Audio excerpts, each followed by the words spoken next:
Hey there, I'm so excited that you're coming to Win-Win Weekend, the course that was previously called Discovering a Match. And it was called that because we are discovering a match and we're also doing it in a win-win where we can find the right clients to work with, the right customers to work with, and then most importantly, we can actually have that conversation with ease and allow clients to come into working with us without having to sell. So we're calling it Win-Win Weekend, sell without selling. And today I want to give you a gift before you come to the weekend, just something to start to think about. So one tip that I can give you for today is that when we get into a conversation with someone and we're going to see if we should work with them, right? And that's why we're discovering a match, right? We're looking for the win-win. And actually, before I give you this tip, I just got to express the win-win.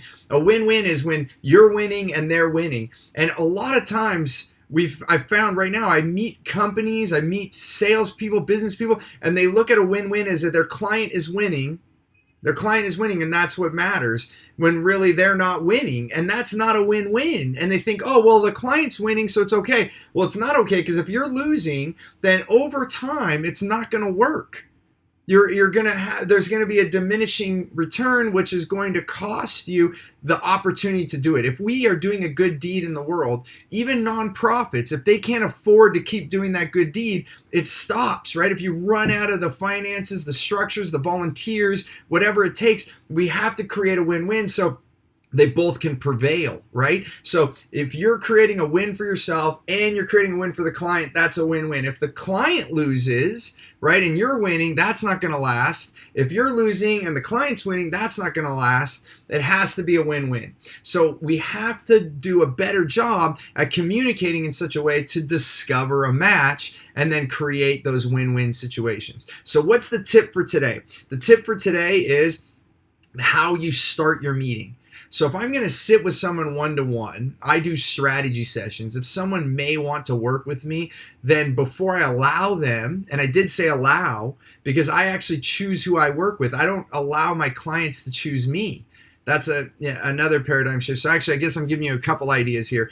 You want to choose who you work with, going back to Wow Clients, which I'm sure you've heard me talk about, or you've been to the Wow Client webcast or one of those things. But when it comes to discovering a match, when I'm sitting with you, the first thing I'm going to say is, hey, as we sit in this meeting, I know you're here because you're curious about XYZ. And before we get into the meeting, I'm really curious. I'm going to look at where you are right now and where you want to go. And this can be for anything, for a sale of a product or a service. Here's where you are, here's what you'd like to have, and I want to explore, make sure this is a good fit. And before we get started, I'm just really curious for you to leave this meeting having got what you want, and maybe even above that, for this to exceed your expectations. What would have to happen, or what would you like in this meeting? And then I just get quiet, just like I did right now. You ask them what's most important for them. And then guess what they do? They tell you. Almost always they'll tell you. And then now you can fit that into your meeting. You're making sure what is most important, and you're identifying that right at the beginning of the meeting. All you have to do is ask them, and then you work on that. So I used to work so much before I went to meetings and do as much research as I can and do all these things. And I'm not saying I do zero of that, but I do way less, almost zero. Because the more homework I do, the more perceived ideas I have. I presume that this is what they want, or so I'm starting to guess and put things together in my own mind before I actually ask them what's most important for them. Once I find that information, then I work the whole meeting around that. And these are some of the things I'm going to teach you in Win-Win Weekend so that you can actually have the right questions to ask. I'm going to give you the 6 significant stages that I use, that I drive all my meetings through, and the exact questions to ask. And this is just one. And if you just use this one thing right now, you're already going to have an inroad, because every one of your meetings from now on, if you get into the meeting, even when you're with staff members or team members, like, what's most important for today? When I sit down with a client that I'm already working with for months after months, what's most important for you today? How can I help you? What is most important to get out of this meeting today?